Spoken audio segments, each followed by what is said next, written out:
नाशिक महापालिकेमध्ये भाजपचा महापौर आणि शिंदेंच्या शिवसेनेचे उपमहापौर बिनविरोध निवड होणार आहे। नाशिक महापौर उपमहापौर पदाची निवडणूक बिनविरोध होणार आहे। ठाकरेंच्या शिवसेनेची महापौर पदाच्या निवडणुकीतून माघार घेतलेली आहे।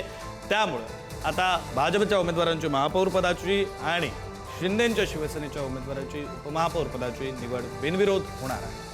अधिकची माहिती देत आहेत प्रतिनिधी किरण ताजने। किरण, विक्रांत, खरं तर सुरुवातीपासूनच नाशिकमधील महापौर पदाची जी निवडणूक होती ती चर्चेत राहिलेली होती आणि या सगळ्या दरम्यान ठाकरेंच्या शिवसेनेचे अवघे 15 नगरसेवक असताना देखील सीमा पवार यांनी महापौर पदासाठीचा अर्ज दाखल केलेला होता।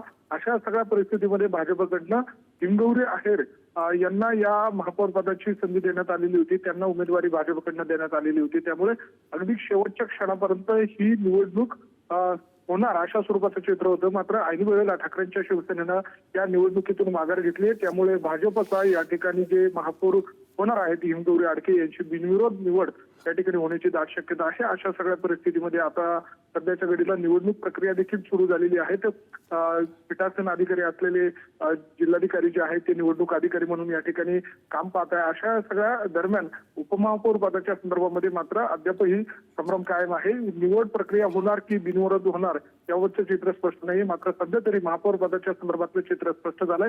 हिंगवरे आहेर आडके यांचा जो महापौर पदाचा होण्याचा जो मार्ग आहे तो मात्र या ठिकाणी मोकळा झालाय। विक्रांत, किरण, आता विलास शिंदे हे उपमहापौरपदी विराजमान होणार आहेत। काही दृश्य आलेले आहेत, दृश्यांमध्ये त्यांना अश्रू अनावर झालेले दिसत आहेत। किरण, विक्रांत, अगदी खरं, आपल्याला माहिती आहे की विलास शिंदे ही शिंदेच्या शिवसेनेचे संपर्क प्रमुख आहेत। अशा सगळ्या दरम्यान निवडणुकीच्या नंतर विजयी झाल्यानंतर अगदी 2 दिवसांमध्ये त्यांच्या आईचं निधन झालेलं होतं। त्यानंतर मात्र विलास शिंदे यांना या सगळ्या दरम्यान उपमहापौर पदाची संधी पक्षाकडनं देण्यात आलेली होती। अशा सगळ्या दरम्यान ज्या वेळेला सभागृहामध्ये येत असताना अगदी प्रवेशद्वारावरच त्या ठिकाणी भाजपच्या दोन्ही महिला आमदार त्या ठिकाणी उपस्थित होता आणि त्यांना बघून त्यांनी त्या ठिकाणी आशीर्वाद घेतले आणि त्यांच्या डोळ्यामध्ये त्या ठिकाणी अश्रू आले। सीमा हिरे आणि देवयानी फरांदे यांच्यामध्ये मी माझ्या आईला बघितलं असं म्हणत विलास शिंदे यांनी त्यावेळेला अश्रू नेमके का आले याचं कारण सांगितलं आणि आईचं निधन झालेलं होतं। त्यामुळे माझ्या बहिणी माझ्या पाठीशी आहे असं म्हणत एक प्रकारे भाजपनं त्यांना जो पाठिंबा या सगळ्या दरम्यान दिलेला आहे। उपमहापौर पदाची संधी मात्र पक्षानं जरी दिली असली तरी भाजपचा मोठा पाठिंबा या सगळ्या दरम्यान महत्वाचा होता आणि तो मिळाल्यामुळे शिंदे या ठिकाणी भावुक झाल्याचं आपल्याला बघायला मिळालं।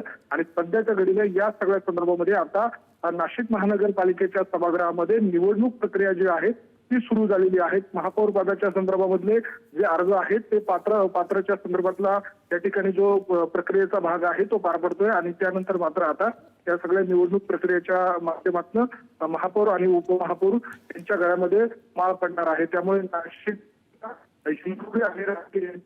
बरं, धन्यवाद किरण दिलेल्या या सगळ्या सविस्तर माहितीसाठी।